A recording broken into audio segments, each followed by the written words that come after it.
Hello, my people. Good morning. Welcome back to our very channel. This is Victory Voice TV, where we get all those news that concern us. Of course, the moment now it's about Peter Obi, Tribunal, Tunubu, and Atiku.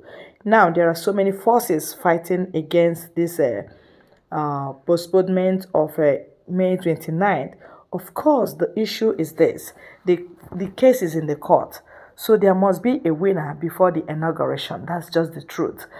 So there may be postponement despite the propaganda, whatever they are doing against the shift.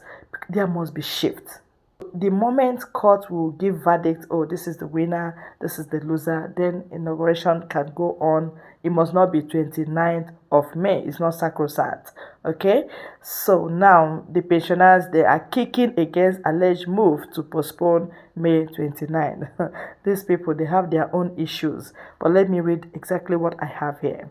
The alleged ploy to postpone the May 29 handover date from President Muhammadu Buhari to President-elect or President-select Bola Ahmed Tinubu was drawn. The retirees under the auspices of Nigerian Union Pensioners NUP Southwest Zone. The senior citizen acknowledged that all must be done to prevent a needless constitutional crisis in the country, while warning those behind the interim government's action to bury such plotting.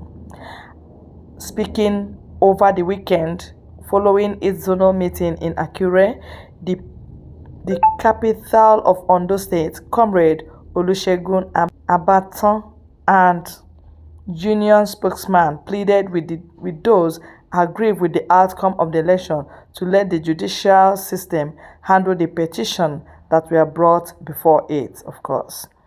However, the pensioners demanded of Tinubu that he develop plans to raise retirees' living standard, as departing President Muhammadu Buhari has done for the past 8 years.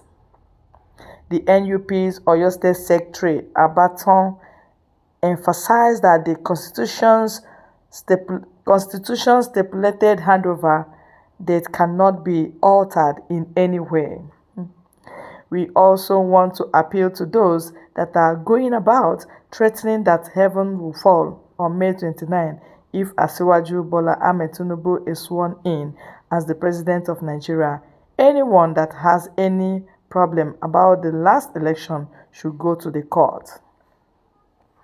NUP Southwest Zone will not favor the disruption of government by any other means apart from legal judicial process. Okay, this one is a very minor issues. These are the retirees. They are talking about their own pockets. All right, trying to know if Tinubu will win and then increase their salary. Increase their pension. That's exactly what they are trying to do. But that is unfair from their own side, because they happen to be senior citizens of this country and they must dance in the tone of justice. Court is to decide. That's one point I picked from what they are saying here. Court has to decide, and court must do it very fast before May 29th if they don't want the shift or postponement of any kind. If the May 29 is sacrosanct in the Constitution, then court has to decide before May 29 so as to know who is to be sworn in as President of Nigeria, either Peter Obi, Atiku, or Tinubu. So we are all ears, listening and watching. We are watching because justice must have to prevail. The era of rigging election shabbily and having it your way, it's over, because Peter Obi is a different ball game altogether. He said no, that he wants to query the process that brought Bola Ahmed Tinubu as president-elect, because according to him, he said there are so many irregularities, so many evidences that he has to prove that he actually won that election, despite the fact that they gave him the third position. That does not even shake him in any way. He said, let us go to court. As they said, go to court.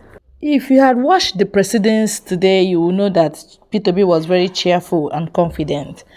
But his opponents I didn't see Tunubu. Yes, I didn't see him. His lawyers were there too, but they want to use delay tactics just to make the May 29 to pass by to know if they will forcefully inaugurate Tunubu, and that is not gonna be done because people don't want that. Hence, the matter has got to court. It has to be finished in court before inauguration, so that nobody will say, "Oh, you have inaugurated the wrong person." People gave their mandate, and they want that their mandate to count. If Peter B happen to be the one that wins the election, why not give him, let him try to know if he can amend Nigeria. Nigeria is draining down to ashes. There's a lot of problems that needs a competent hand and a very honest person and a willing person to rectify. So if you don't give a competent person, and if you don't give a healthy person, and if you don't give somebody that is willing to rectify things, Nigeria, you may not get to know Nigeria again. It will just disappear like a mirage because it has got to the point of no return. Point of no return. Nigeria has nothing to write home about when it comes to governance, when it comes to economy, when it comes to basic amenities, when it comes to hospitals. All these our politicians, they run helter-skelter whenever they have headache. They start running because they did not fix the health care. Yes, no hospital is working. Their school, their children don't school here. And these are the people that want to be your leader. They don't believe in the country that they want to lead. So who is deceiving who? And for how long would this go on? People are asking, how long will Nigeria be in, crossroads like? Let's help ourselves and help the youth. Let's help this country if you really want it to be. Allow the case to settle in court before inauguration, as simple as ABCD. If the court and judiciary decide to give it to Tinubu, and they will bring every proof, every evidence to show you that, oh, actually Tinubu won. Then if Tinubu has no other case to answer, then Tinubu will be inaugurated. But if Toby happened to win, according to judiciary, and they say, oh, the evidences we have here, we have no other thing to say but that Peter Obi should be given the mandate, then so be it. Forget about the saying that Igbo will never rule. That is nonsense. It does not stand. It does not make sense.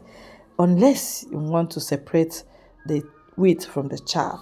Yes, you have to share Nigeria, divide it, and let every region go and look for their own president.